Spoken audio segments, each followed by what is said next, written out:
The Wells Fargo office in Tempe, Arizona, stood as a monument to commerce, its glass facade reflecting the desert sun. Inside, Denise Prudhomme, a dedicated employee of 60, diligently went about her work.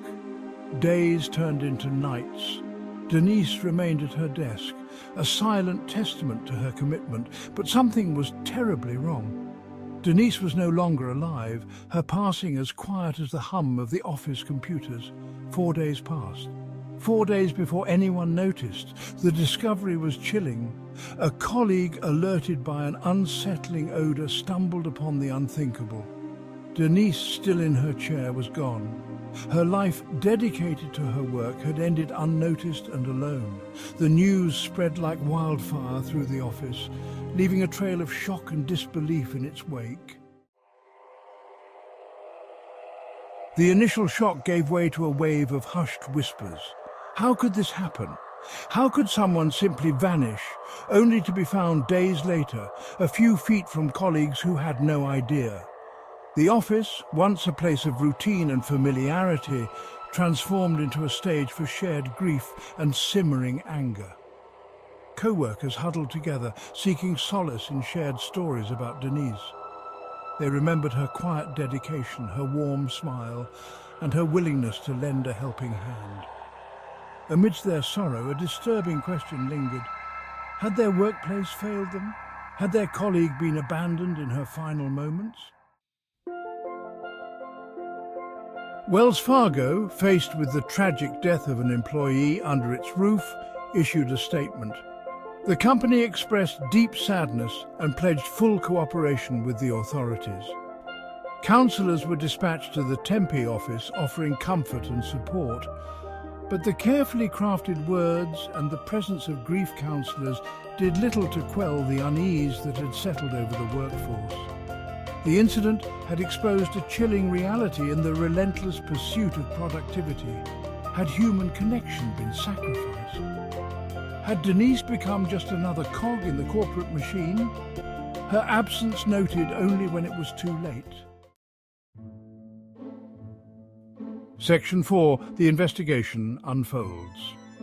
As the police commenced their investigation, the details of Denise's death remained unclear. Initial findings indicated no signs of foul play, deepening the mystery surrounding her passing.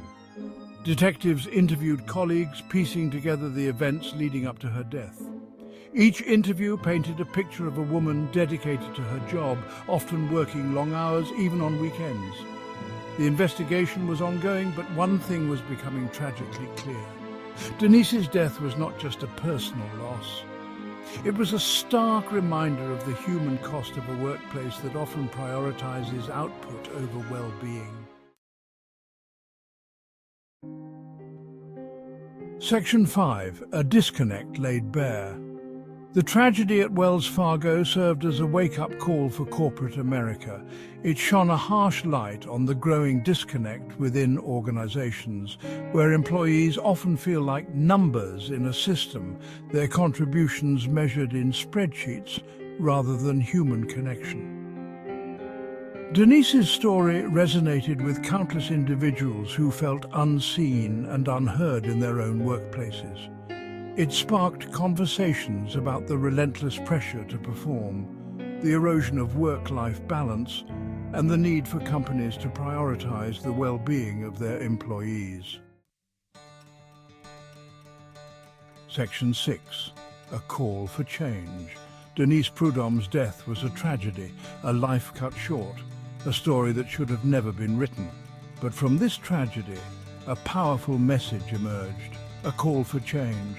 A call for companies to recognize the humanity of their workforce, to foster a culture of support and understanding, and to prioritize the well-being of their employees above all else. This is a call to action for leaders to step forward, to create workplaces where every employee feels valued, respected, and supported. Workplaces where colleagues are more than just faces in the hallway, but individuals with stories to tell, dreams to chase, and lives that deserve to be celebrated. Let Denise's memory be a catalyst for change, A reminder that behind every spreadsheet and every quarterly report, there are human beings whose lives matter.